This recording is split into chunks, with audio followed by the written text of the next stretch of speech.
Сәлем достар, осындай шоколадный капкейктердің жасалу жолын сіздерге бүгін көрсететін боламын.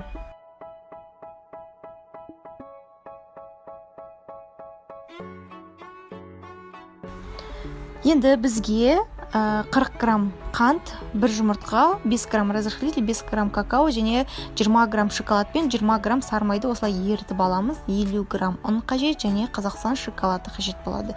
Ең алдымен жұмыртқа менен қантымызды бірге миксерде айналдырып алатын боламыз. Барлығын толық араластырып болып, үстіне шоколад пенен сармайдың ерітіндісін қосып, тағы да миксермен айналдырамыз. Барлығын толықтай араластырып болып, біз құрғақ заттарымызды дайындап аламыз. 50 грамм ұнға жаңағы 5 грамм какаоамыз бен 5 грамм разрыхлительді қосып, барлығын бірге жақсылап араластырып аламыз.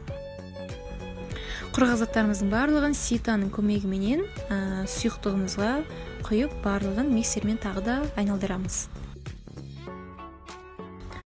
Құрғақ заттарымыз бен сұйық заттар барлығы бірге толықтай араластырып біткенге дейін араластырамыз.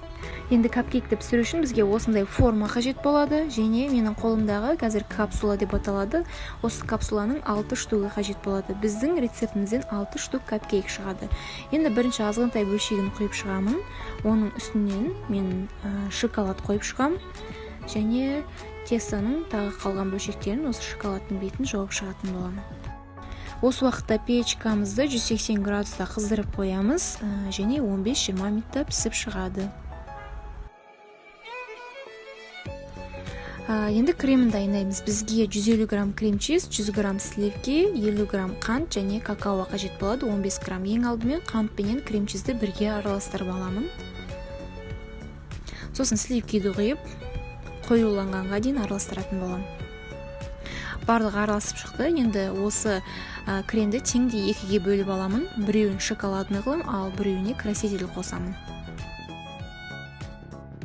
Енді мен кремнің бірінші бөлігіне осындай фиолетовый краситель қосып араластырып аламын. Сіздер де өз қалауларыңыз бойынша краситель қоссаңыздар болады.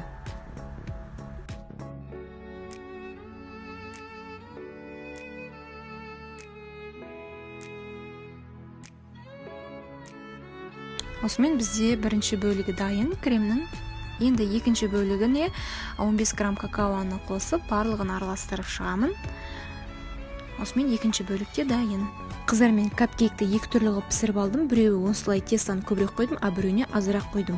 Азырақ қойған капкейктің бетіне крем құйған ыңғайлы, ал осы беті ісіңкі келгендердің бетіне крем құймай-ақ столға ұсынсаңыздар болады. Мен енді екі кремді осындай екі кондитерский мешокқа құйып алдым. Біреуін осы фиолетовыйда открытая звезда деген насадка, ал шоколадный кремде 9F деген насадка болады. Енді бұның құйылу жолы өте оңай, осылай айналдыра құя бересіздер.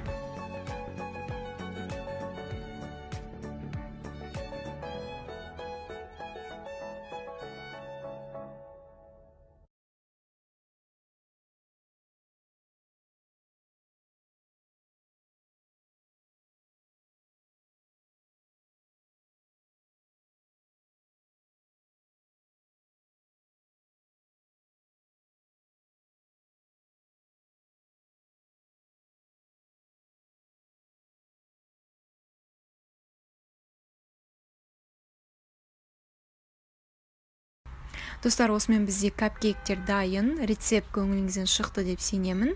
Егер де ұнап жатса, достарыңызбен де бөлісе кетсеңіздер болады.